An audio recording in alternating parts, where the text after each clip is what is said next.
Welcome to Citizen Impact, a project of the Miami Valley Full Employment Council.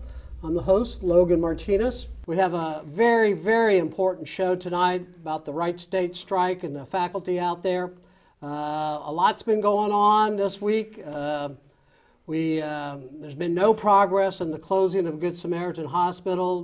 The coalition's been working on that. The Full Employment Council has joined with the community groups. And Premier Health is building everywhere but in the city of Dayton. And we encourage people to keep putting pressure on them. This last week, we participated in the Poor People's Campaign statewide meeting. The Full Employment Council was part of the campaign this last summer, in which there were demonstrations in about 40 state capitals.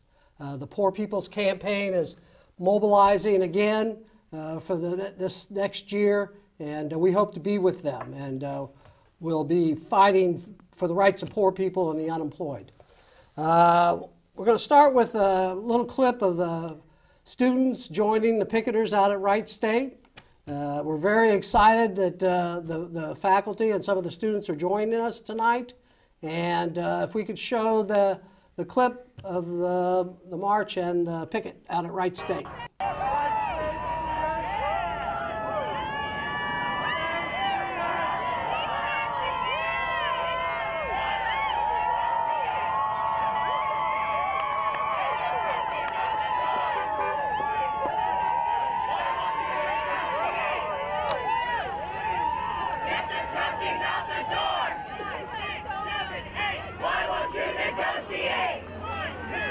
Get the trustees out the door! 5, 6, 7, 8.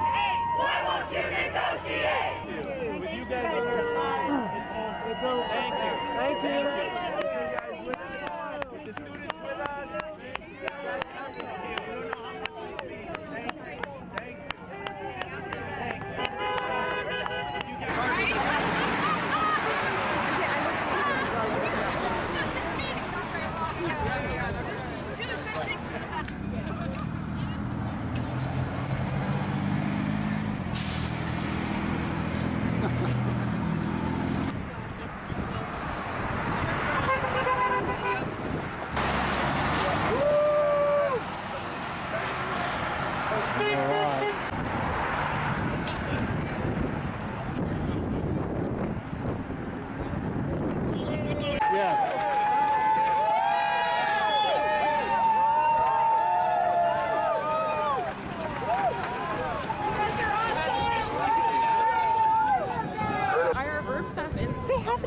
Oh, good God. Wow. Oh, this is 102, right?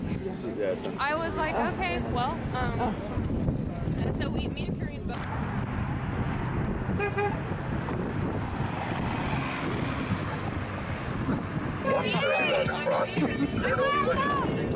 Colonel Quinn.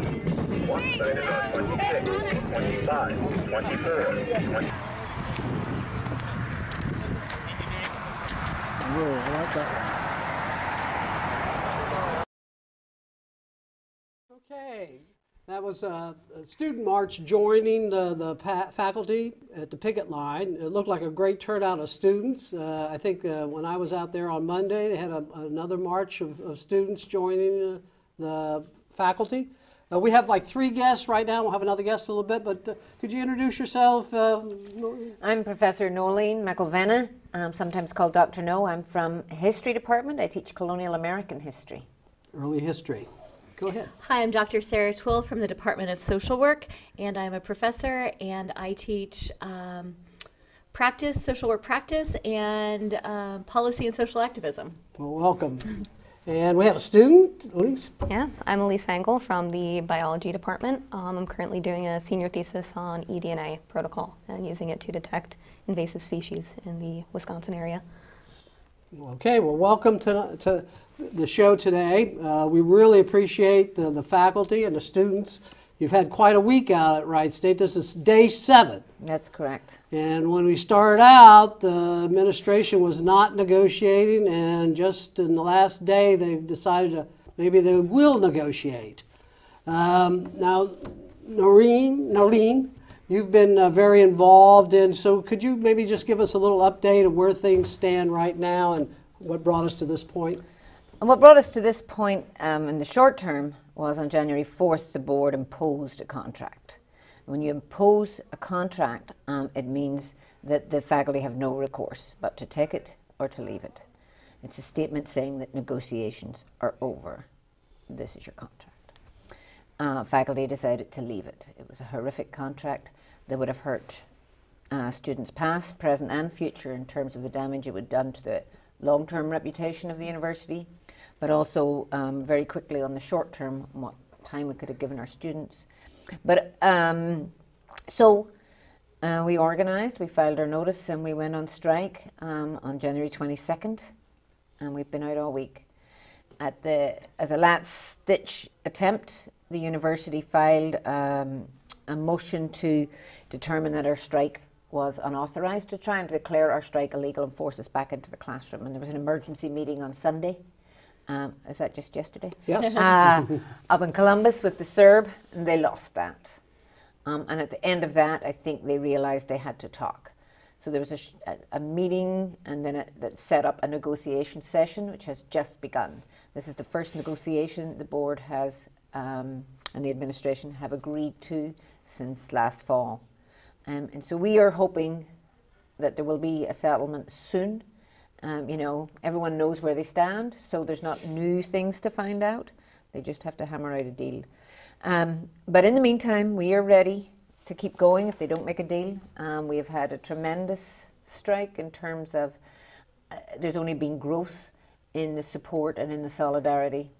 And we are stronger than we were last Monday. You know, and I think the university understands that too. Yeah, it's very apparent that the faculty was supporting the strike, the students were in the community rallied around you, and the unions, and I know a lot of people have been out there picketing with you and stuff. There still seems like there's a pretty big gap between what they tried to force you guys to take and what would be a decent contract. Could you maybe talk about the points? There's the working conditions. There's many different working conditions. So yeah, there's, you know, things like salaries and healthcare, the normal things people negotiate about. But they came after all the things in our contract that make it a decent place to work, from our rights to teach in the summer, to the fact even if there was to be merit pay, how it would be given out. So they were setting a grounds for the future so that deans and chairs could just choose who got merit pay and who didn't, as opposed to the very objective criteria we have where professors are evaluated, and if there's a raise to be given, you know, you can tell who should get it. But then there were other things, like the big one, of course, was the workload, which is the number of courses we'd have to teach. There was the idea of concept of furloughs, of course, that they would that's just a pay cut because we'd still have to do all our work. What else? I'm probably forgetting. There's so many. Oh, and the job security for 1/3 of our bargaining unit. So that's what we call the non-tenure eligible faculty, the lecturers, instructors. They don't do research, so they're not in the tenure track. They do more teaching. So they currently have to work about 6 years before they get a sort of job security, and they wanted to double that. And that is, you know, a major concern for us, and because all those things have an effect collectively and individually on the things that are essential to a university, like the academic freedom. So if a chair has all the power over who gets merit pay, over who can teach in the summer, over whether an NTE can keep their job, and a chair does what a dean says, and a dean does what a provost says, and in other words, the trustee says, we are less likely to disagree with them and say that's fundamentally not good for the academics, that's fundamentally not good for the curriculum. When we've passed over all that power, right, we know, we've seen the pattern of the past, what happens. Class sizes get bigger. Sometimes subjects that they consider unimportant. And our current trustees have made it clear they don't value the humanities, for example, will get pushed down in importance. Many, many things that should be left to the faculty, who are the experts in academics, we would lose control of the curriculum slowly but surely through all these things. Now, in the past, the liberal arts are the basis of a higher education has been the liberal arts. That's what the founding fathers took when they went to college. That's what people of generations. And the difference between that is it teaches you to think. And the trend in education seems to be they want you to be a wheel and a cog and do your job and not think. That's true. And not just liberal arts, I would add the sciences, the pure sciences like biology, chemistry, physics. That idea where you're not necessarily training for a particular job, you are training in how to think, right? So that's true for history or biology. You're training to gain a certain view of the world. Yeah. And how to think, essentially. And I feel like the administration kind of underestimated that ability in the students thus far. I mean, as seniors, juniors, we've already developed that critical thinking skill, and we've been able to see what's been going on behind scenes, and you know, we're not so easily fooled. Yeah, well, that has been amazing, right? we can see that in yeah. And it's not just, you know, it's information that people need to be holistic. Correct. It's not just to be able to think, it's to be able to have a knowledge of your society and who you are, in which I think everybody, and one of the big things that this strike I think shows is people really don't understand unions or the history of labor. You know, Dayton is a union town. Yeah. It was built by union labor. Union fought. And for a long time, we were like huge, but you know, they gutted the manufacturing, and they don't want people to think, well, what did that mean, and how those jobs end up in China? There was the corporations that sent them to China. It wasn't the Chinese came over. Well, they're here now, but so there's been a really dynamic this week. It's been quite extraordinary that what has come together out there was kind of uncertain at the initial stages, but the union actually had mustered the people together, the really critical mass to make it happen. I've been so impressed by our brothers and sisters in labor as well. Not a day has gone by that the AFL-CIO hasn't been there, that the iron workers haven't been there, that faculty from other unionized and not unionized campuses have been there, that police officers have been out. Students. Every day. I don't think that an RTA bus has driven by without honking, waving. You know, they were very close to a strike a little over a year and a half ago. So they did strike. Yeah, they did. We had interviews with them, and it was a health care issue. Yeah. And the teachers in Dayton almost went on strike over health care. And we'll get into that a little bit, but I mean, I think this all these different sets of allies, you know, students, organized labor, alumni and retirees, and other faculty. Friends of public education. Each has stood up and said, "We're with you." That has bolstered us so much to have all these different groups each do their bit to say, we're with you, you're not alone here. And in fact, the students in particular, of course, because they're there all the time, their support is perhaps the most critical element of all of those. It's just been extraordinary for us, I think, because we were, you know, taking a deep breath and stepping outside the door, and you don't know what the reaction's going to be to that, because like you said, people have forgotten a lot of that history of labor and, you know, what it takes to get a weekend. Yeah. Sure. Right? And how bosses can push you right to the line because they think you won't do it. And so we weren't sure that people would receive it well, you know, or would understand. You know, sometimes people say, get back to work. But that's not the reaction we've gotten. The opposite has been true. Well, I know overall, I mean, there has been some negative reaction. I've seen that on some of the people driving by. We have some very conservative, very right-wing people who think unions are not worth, and then, you know, the political right wing has been attacking working people and their rights. And unfortunately, a lot of people fall for that they think, oh, you know, they're pampered workers, but that's not the case. Most people who work usually work their tails off, and in a lot of situations, the management has over the years tried to take more and more advantage of people. Absolutely. And they've cut the health care, they've cut the vacation pay, they've cut, and to the day, it's very hard for people graduating to find, we have, in theory, a lot of jobs, but the real level of unemployment is much higher than what they report. They keep it sort of, and they make out like, well, the economy, we got Donald Trump and he's made capitalism a miracle, but the fact is it's on thin ice, just as it always has been. Right.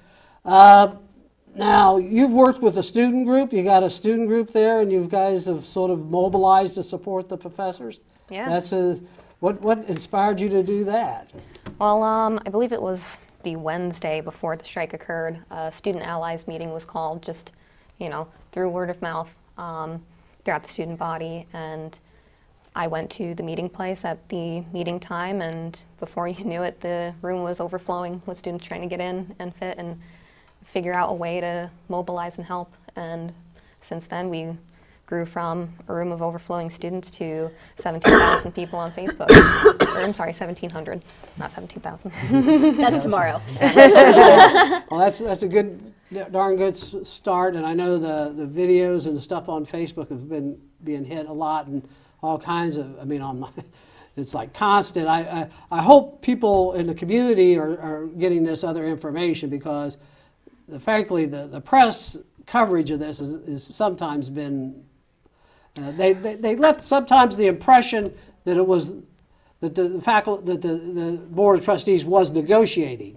Yeah, there was some confusion, and I never knock these TV reporters. They have no time to do any fact checking. And the university, we felt,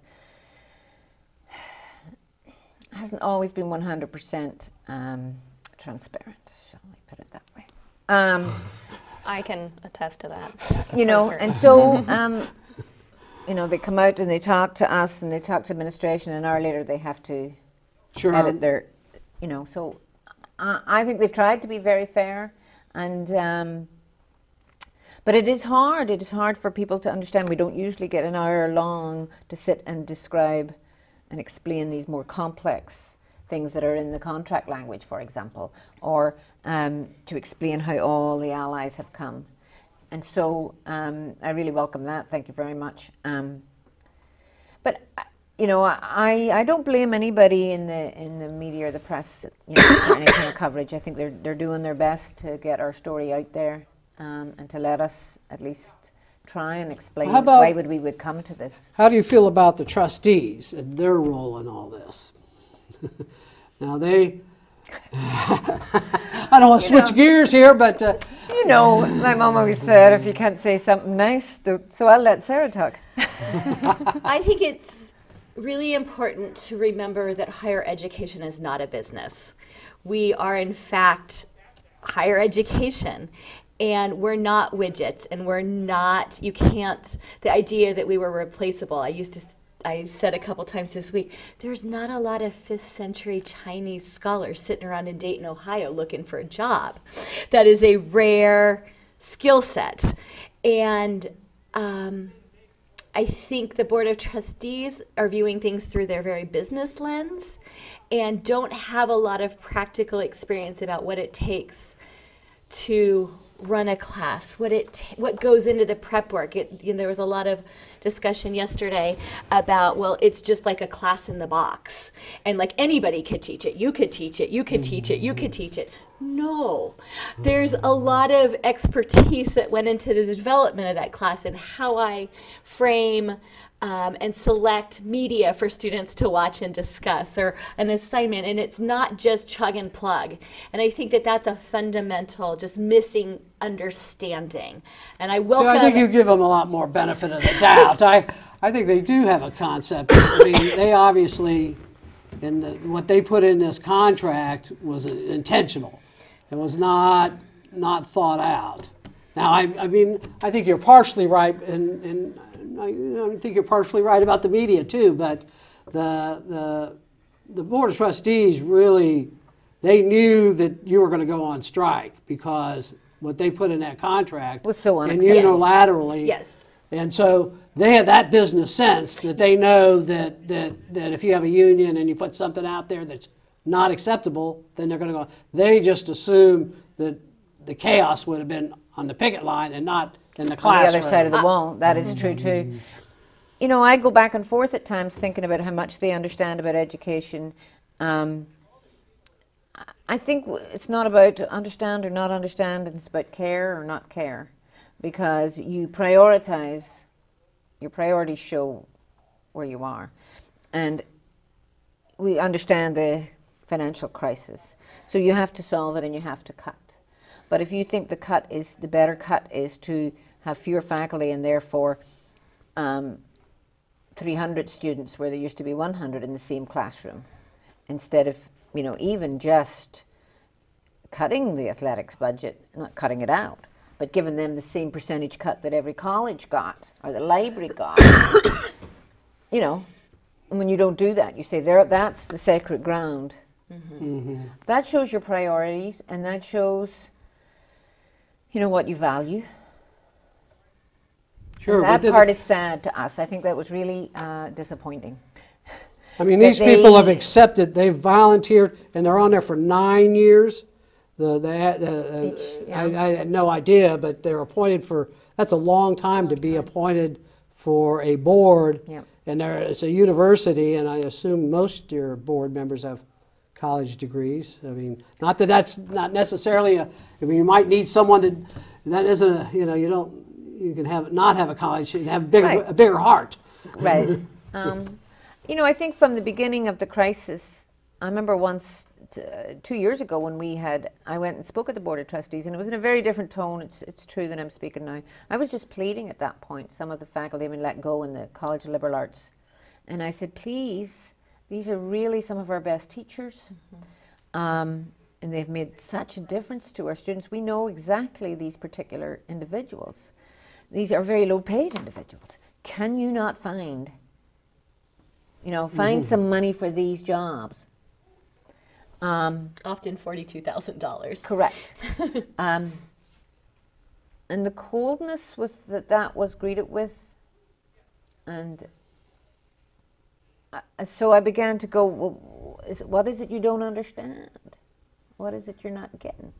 And gradually they've just revealed, that their priorities are elsewhere. You know, I've tried very hard not to get personal or anything like that. Sure. These are issues, but they could have at that point, when things were still much more reasonable and friendly, you know, if any one of them had said, all right, why don't you and me have a conversation and you can explain this to me?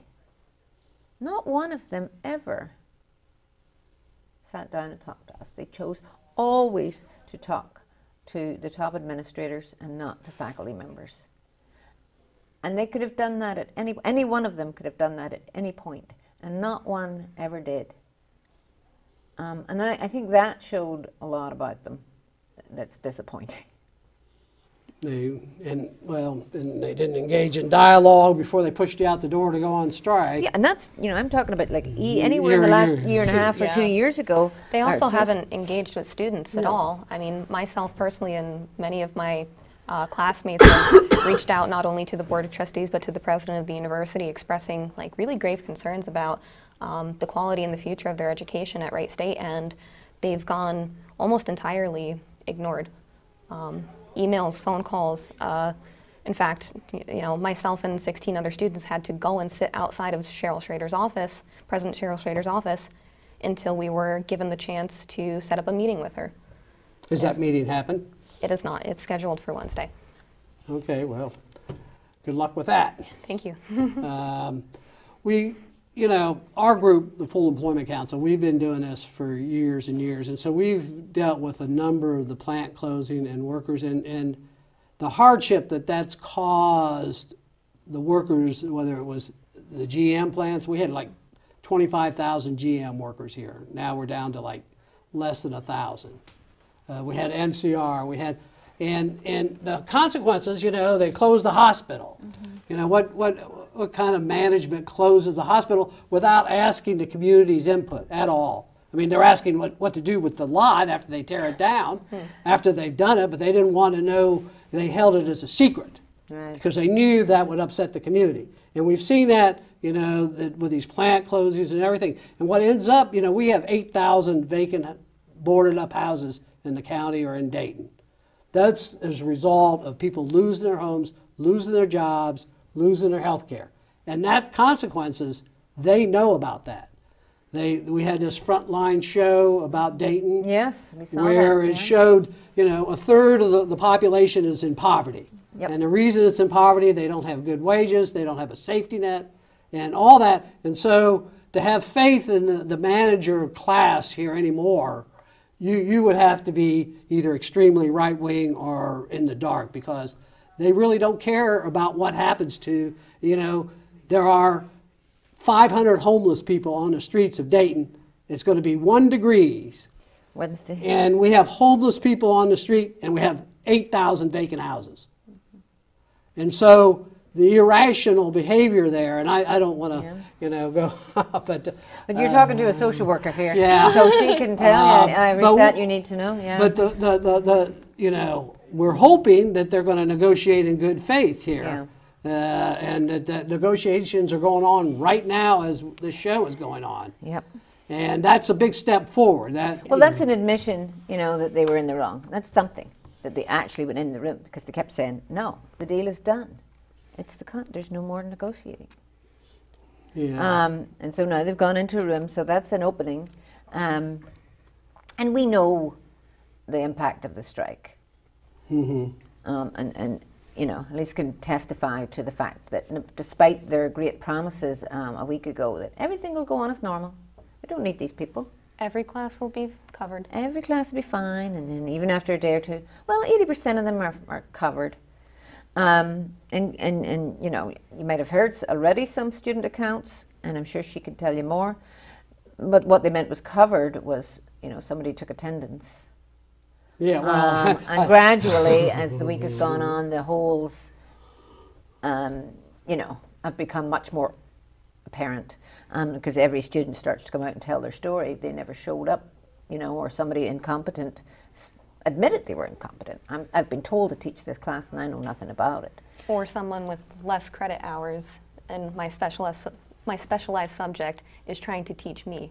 I have more credit hours in women and gender studies than the individual trying to teach me.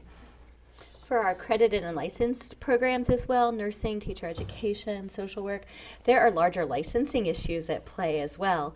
So most of us have accreditation standards that require certain kinds of professionals with certain degrees and certain number of practice years experience. And we just had people dropped in classes that we found about tonight who are not going to meet our accreditation standards. And so we think that now the board has finally realized that. And that's why they're in the room tonight. Mm-hmm. They have discovered that we are irreplaceable. Mm-hmm. And so that now they are going to have to make some concessions. We hope that they really get it and that they are willing to make, you know, mostly what we wanted was the same language as our old contract. We wanted almost no change. Everything was fine. So just continue. Mm-hmm. You know, so there's no need for these there's wholesale no pay changes. raise. Now you guys have already lost 1 week's worth of pay. Mm-hmm. Well, and you're starting the second week tomorrow. Correct. And so that's a chunk of change for any worker to lose a week's worth of pay. And if you lose a week and a half or 2 weeks or 3 weeks, it becomes difficult. We have a lot of dual academic appointment families where both spouses are on the picket line. We have single moms and single dads who are facing child care decisions as we move into February about whether they can afford child care. So people suffer very quickly without a paycheck. Our federal employees can attest to their hardship. Sure, well, that's the other background of this, is that the government has been shut down now for over a month. And you know, the fear even of not having, the fear of not having health insurance, in fact, was perhaps the greatest fear for many colleagues who were scared about going on strike. Not because they didn't think it was the right thing to do, but you can get COBRA, but that's very, very expensive. So everybody that's on strike has no health care. No health care. No health care. So they're eligible to buy COBRA, but they don't. You know, they have to. Would have if to you fall pay down and break your leg, it could, and serious break could cost you. Yeah, we're quite worried about the snow out there. Yeah. I keep saying People honking and waving. I'm like, I appreciate it. Don't hit me. I can't afford to break a hip right now. So yeah, no, this is a serious sacrifice people have made. You know, we hope we can negotiate some of that back, but all of it is in jeopardy. All that income, indefinitely. And the administration keeps perpetuating this narrative to students that this is an easy decision for the faculty to make and that they can just end this whenever they want. And, you know, that's not true. You know, it took a lot of long hours and hard thinking to make a very hard but necessary decision. And, yeah. Okay, now I want to go to your button here because this is a very important fact. Could we get a close-in of Do I need to Dr. name Doe's button here? But anyway, what I'll the tell you button what it says, it says 17 cents is what the faculty gets out of your tuitions on every dollar, right? And Could so, you say that? Yeah, the full-time faculty salary and benefits cost 17 cents of every dollar that the student pays for tuition. And so the point of that is to show that, especially when this thing first started, this economic crisis, well, there's a lot of places to cut before you cut the central mission of the university, the teaching and the research. The reason a university exists is for those two things. The people who do all of that work only amount to 17% of the budget. No. Everything else, not everything, you know, we have to have buildings. We're not saying we should be 100% of the budget. We need librarians to help us do our jobs. Right. Well, I think sometimes, you know, obviously there's certain academic essentials, but there was a lot of places. When I talked about these priorities and what do you value, where do you go to make cuts? And not just in our salaries per individual, but the number of us. Sure. So we're down 90 faculty members in 2 years. Right, so a couple of years ago, there was 650 faculty, and now there's about 560 of the full-time teaching faculty. So you've lost that many. 90. These are mostly, some were let go, but mostly it was attrition. People found other jobs, or they retired. Great. All right, we're gonna show the next video. This is in the headquarters of the strike, which is across the street, and show some of the spirit of the organizing behind this. And then we have a couple of interviews with students, and then we're going to talk about the impact and the participation of the students and where's it.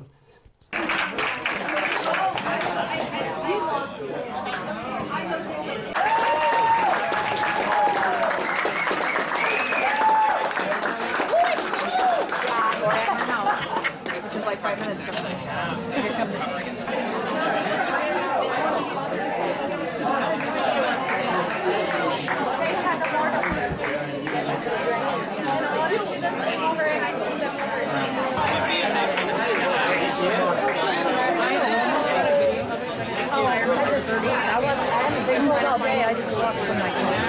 Okay, but you're here now. That's good.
I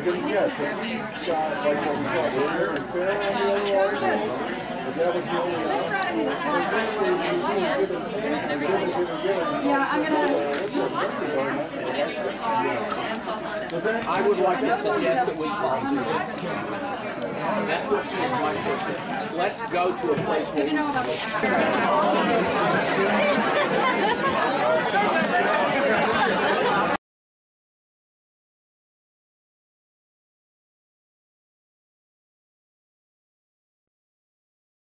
My name is Evelyn Belcher.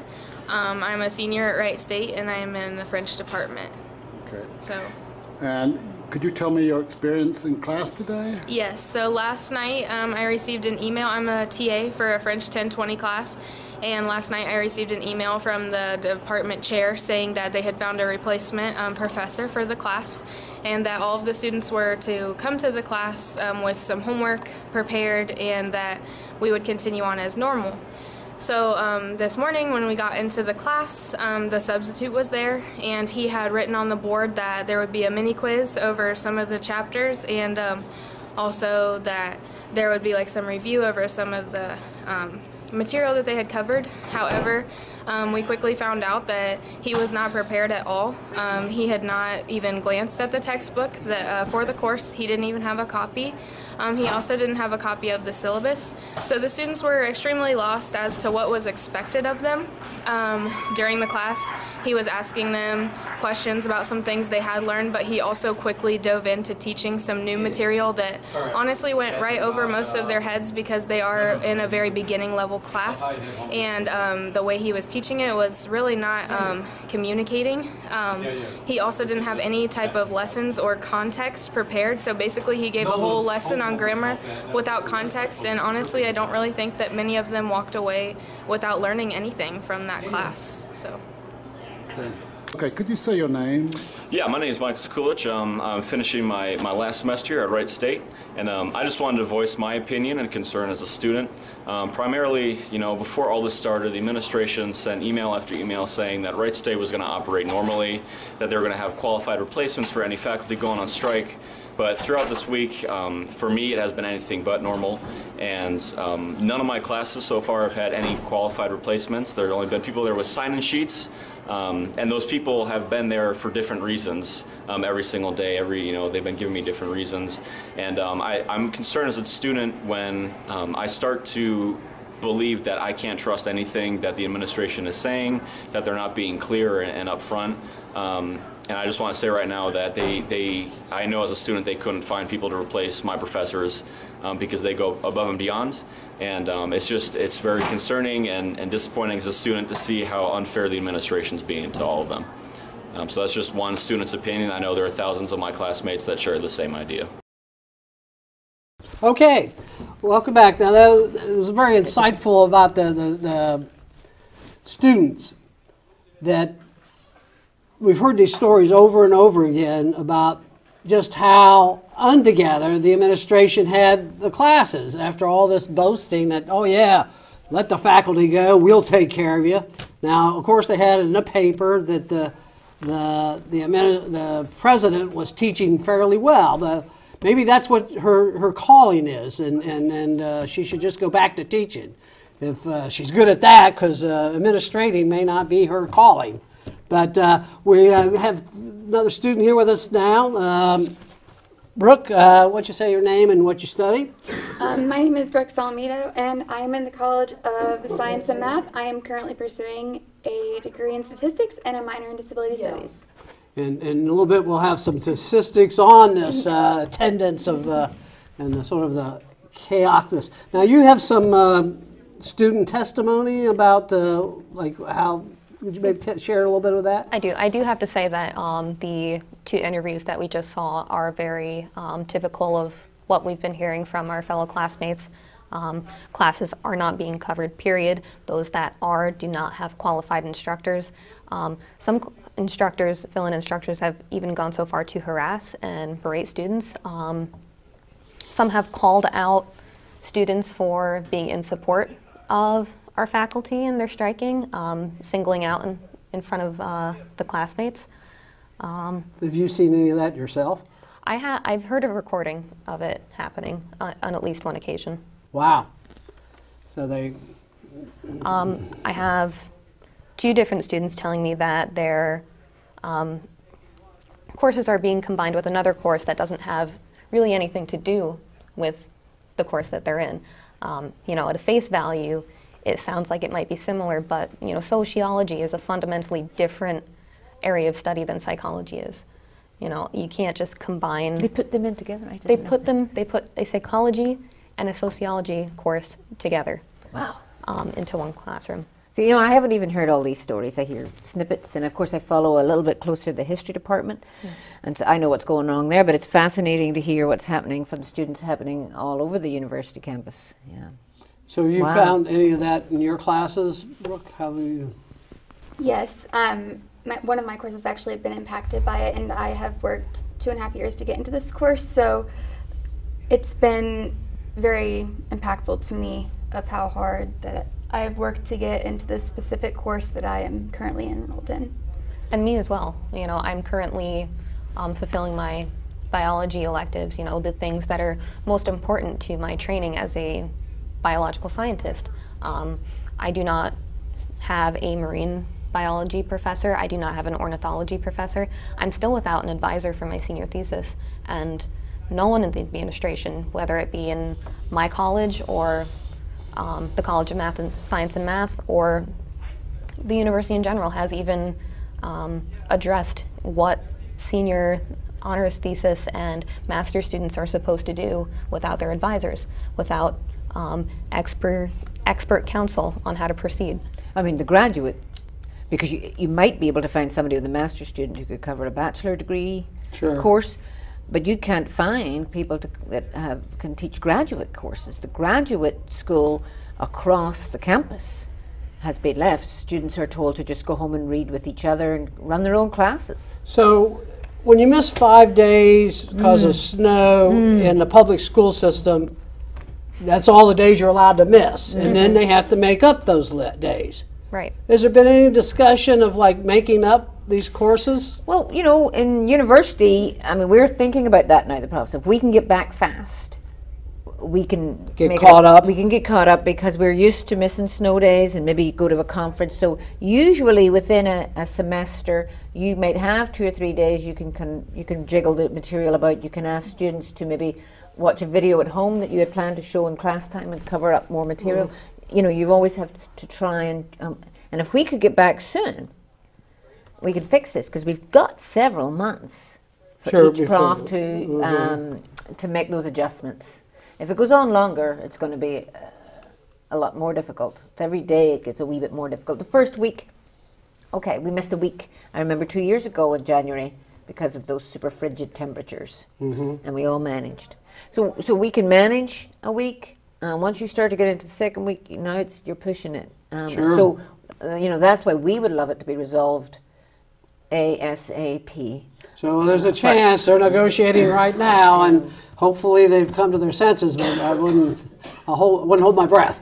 Now, you've done some extracurricular activity on statistics for us. Yes. And so why don't you tell us what you have, and this is sort of like a snapshot of what's going on at Wright State. I want to first start off by saying this, I had not touched a math book in 3 days, and it was giving me a headache, and I was like, what can I do that would be impactful and that would get the point across? So we started collecting student data, but then we decided, let's do it with faculty data. Let's get all the faculty data of the courses and with the sections that they are currently teaching and compare that to the statistics for the rest of the university of what all is being offered for the different colleges. And it just spiraled up from there, and it really just reminded me of why I'm in the field that I'm in. So I just, guys, a little insight of what I have. Okay, let's put this chart up here that you've done. Can we put the chart up? There it is. It's right there. Okay. So out of 578 courses being offered within the Dayton campus, 200 of them had been reported from 200 faculty members. 30% of the lower level are not being taught by their original instructor, and 70% are not being taught by their current instructor with the upper level courses.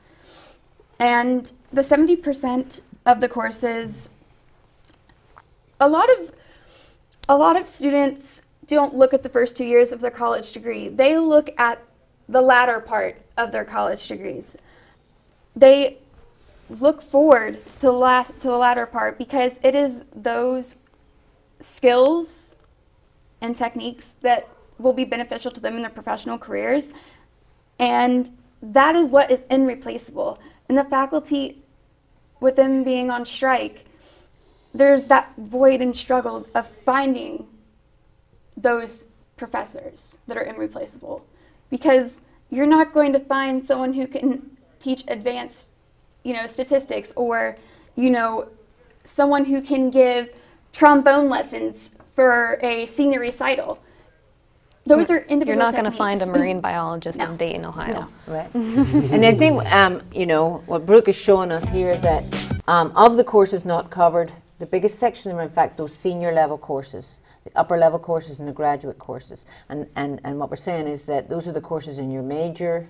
Those aren't just those core courses. But that's exactly why a student comes to university, right? And those are, of course, the professors that are the hardest to replace. That real specialized knowledge of what you learn in your major. Mm-hmm. And so that's where the biggest impact has been. It's been on the juniors and seniors who are now, they've chosen their major, they've finished their core, and now they're ready to specialize. Mm-hmm. And specialized expertise is just not easily found. This is what she's saying, what Dr. Twill was saying, what Elyse is saying. And what we knew before we started, we kept trying to say to them, why would you push us to this? How are you making these promises that all these courses will be covered? Who's sitting out there with PhDs in all these specialized areas that can just come in? And so when she did the actual stats on it, that was the stat that jumped out most at me, because I hadn't really even thought about who's on strike and what courses are they teaching. But Brooke sat down to try and make it methodical, because we were getting the stories from the administration, 100%, 80%. And we knew that didn't make sense that all these courses were covered. They couldn't be. So she tried to do this survey, am I right? And there was about 200 of the professors. She came up with these numbers, which is a pretty good sample size. It's sure, it's bigger than. I would also like to point out, I attended the SERB hearing yesterday in Columbus, and the legal counsel for the administration, it seemed like that 80% of courses being covered was completely new to him, because he went around and said that only 40% of those classes had their professors. Well, see, I think the definition of covered. Yeah, covered could be attendance. Right. I mean, I think that's. So it revealed, and what Brooke has done is really bring stats to it in a way to try and bring some truth and reality instead of just numbers being thrown around with no evidence. She said, I want evidence, right? So it's been really interesting for us to watch the students demonstrate their skills. She said, I've got a particular set of skills, right? And they're the stats ones, and I'm going to get some hard numbers. And some of the others from other disciplines have read the texts that have been put out, and they've analyzed them, And that has been amazing to watch these students put out. I see that this is being presented without evidence. This claim is being made without evidence. So they're analyzing sort of administrative statements, and finding them wanting. And for us faculty, it was like, whoa, those critical thinking skills we've been trying to teach they've learned them, right? And have been, in fact, really impressive, Well, I've been very impressed. I was a student at Wright State many years ago, and there was difficulties there. We won't go into all that then, but the future here is really important. That I would say this whole experience of the strike has been a very important learning experience for the community, for the faculty, and for the students. Because I don't know, have you ever been on strike before? No, sir. And what about you, Sarah? Have you ever been on? I've been furloughed. You've been furloughed, but never on strike. No, I have not talked to anybody at Wright State that ever been on strike in their whole life. Right. I mean, a couple of our faculty remember going as a child with their father in the 50s or something. That's the closest most of us had. Well, they got rid of most of the unions here in the Dayton area, and they've gotten rid of. So that you're not going to go on strike unless you're going to walk off and they're going to fire you right away. Because if you don't have a union, you can't. That's what they do. Now, do you have something more you want to share about the statistics, or before we go much further here? But go ahead. So we have a few disclaimers. When we first calculated the overall data that our 200 professors reported to us, and it's only 200 out of approximately 350 that are supposedly striking. Yes. So this is just a small sample of that, and we excluded practicums, we included independent studies, basically all research-based courses, just because different departments handle them in different ways. Sure. And we did not include that in our final account for the 578 sections that the 200 professors reported to us. Okay, now. And I would like to add that we didn't exclude that for our benefit. If we were to include those courses, they would absolutely increase that 578 number. Yeah, because I do not have a thesis advisor. I know everyone in my senior seminar class does not have a thesis advisor. I know nursing students have reported that their practicals are going here we have a medical. Yeah. That's a serious question. That's a really serious question, because to get their licenses, they have to have a certain number of hours, and they have to be taught by certified. Right, absolutely. You don't want the doctors being taught by Logan Martinez. That's correct. Right. You would be in trouble. Yeah. So, there's an extraordinary number of courses not being covered, and some of them are very critical, and most of them are the specialized courses that in your major. And so the other thing I would like folks to know is that it's when people start to come into their major that those relationships are built, right? Where we start the real mentoring, right, of the individual students. And that's, again, something that's threatened by this contract that they imposed on us, because that's what happens when you get, bigger class sizes or more classes to teach. You can't give the honor student or the individual trying to do an honors thesis any time, right? Because you've got 1,700 other students to see to. And so that's how the education quality can get diluted. A lot of my teaching doesn't happen in the classroom, right? I give a lecture in the classroom, or we do an exercise. Office time. But no, it's mostly on their homework. So, because they write history papers in mine, right? Okay. So every individual one gets that feedback. You're good at this part, but you're not good at that. You need to work on this. That's teaching that is given individually, very individualized to each student. When you have a bigger class or more classes to teach, that's when people go to Scantron forms. There's no there's none of that individualized attention that can be given. Try to ask a question in one of those classes, but we only have a few more minutes left, and so we want to sort of go ahead, say what you want to say. But different point, but related. A lot of seniors are looking for letters of recommendation. They're moving on to graduate schools and to jobs, and they need letters of recommendation from these individuals that they've built these relationships with, that know their strengths and weaknesses as a student and a potential employee. And when faculty are striking, those aren't attainable. So, it's putting futures at risk quite directly. Well, we're at this very important crossroad. Hopefully, we're really hoping this, the negotiations come through and you guys get a better contract than what you had before. And I think I really want to point that out. You were not asking for any increases.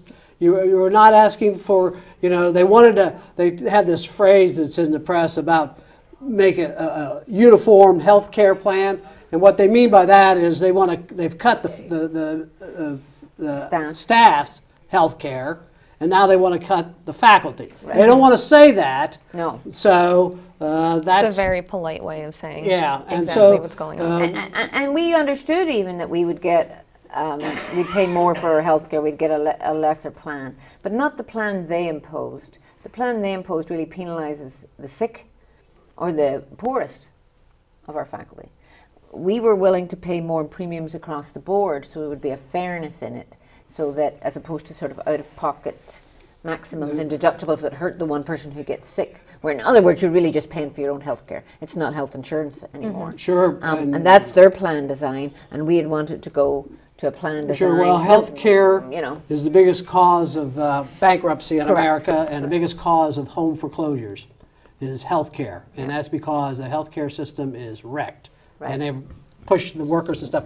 Now, we're going to find out in a day or two here what's happening with the negotiations. You guys have took a step here, and I know it's been, you know, on the faculty and the union there for, you're doing this for the school and for the students and for yourselves.